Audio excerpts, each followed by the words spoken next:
সন্দেশখালী পরিস্থিতি নিয়ে জলপাইগুড়ি শহরের সমাজপাড়া মোড়ে অবস্থানে বসল বিজেপি। এদিন বিজেপি যুব মোর্চার জেলা সভাপতি পলেন ঘোষ অভিযোগ করে বলেন, সন্দেশখালীতে মা বোনদের ওপর যেভাবে তৃণমূল নির্যাতন করেছেন তার প্রতিবাদে আমাদের অবস্থান বিক্ষোভ। তৃণমূল নেতা মন্ত্রীরা সন্দেশখালীতে ঢুকে ধমকাচ্ছেন, আমাদের বিজেপির মন্ত্রী বিধায়কদের সন্দেশখালীতে ঢুকতে দেওয়া হচ্ছে না। কেন্দ্রীয় মন্ত্রী সহ ফ্যাক্ট ফাইন্ডিং টিমকে ঢুকতে দেওয়া হচ্ছে না। কেনই এখনো শেখ শাহজাহানকে গ্রেফতার করা হচ্ছে না? তৃণমূল সরকারের ছত্রছায়ায় তিনি রয়েছেন।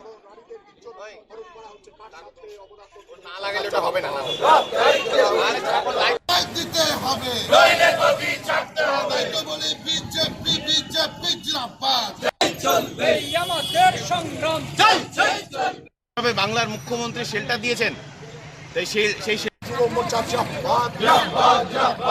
আজকে আপনারা জানেন বাংলা জুড়ে মা বোনেদের উপরে যেভাবে সন্ত্রাস করছে তৃণমূলের সন্ত্রাস বাহিনী এবং পুলিশ প্রশাসন, তারই বিরুদ্ধে বাংলা জুড়ে আজকে সমস্ত জায়গায় ভারতীয় জনতা যুব মোর্চার পক্ষ থেকে ধর্ণা মঞ্চ করা হচ্ছে।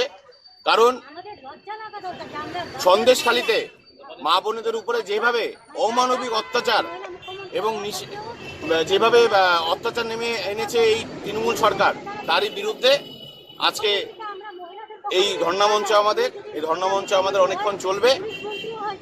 সেখানে ভারতীয় জনতা পার্টির এমএলএ, এমপি, আমাদের বিরোধী দলনেতা শুভেন্দু দা থেকে শুরু করে রাজ্য সভাপতি থেকে শুরু করে কাউকে সেখানে ঢুকতে দেওয়া হচ্ছে না। ফ্যাক্ট ফাইন্ডিং টিম এসছে কেন্দ্র থেকে, কেন্দ্রীয় মন্ত্রী, তাদেরকেও ঢুকতে দেওয়া হচ্ছে না। শুধুমাত্র সেখানে এই জায়গাটাকে একটা পকেট এরিয়া করে রাখা হয়েছে। তৃণমূলের নেতা মন্ত্রীরা সেখানে ঢুকছেন এবং সেখানে ঢুকে মা মহিলাদেরকে ধমকাচ্ছেন, ভয় দেখাচ্ছেন, যেন তারা যে সত্য কথাটা সামনে নিয়ে এসছে শাহজাহান এবং তৃণমূলের সম্পর্কে, সেখানকার পুলিশ প্রশাসন, আইসি, ওসি সম্পর্কে, সেই ব্যাপারটার জন্য বাইরে না আসে। তার জন্যই তারা সেই জায়গাটাকে একটা অবৈধ দুর্গ হিসেবে পরিণত করেছে, যেন সেখানকার কোনো ঘটনা মায়েদের চিৎকার যেন সেখান থেকে বাইরে না আসে, সেই ব্যবস্থা তারা করেছে। আপনারা কি করছেন?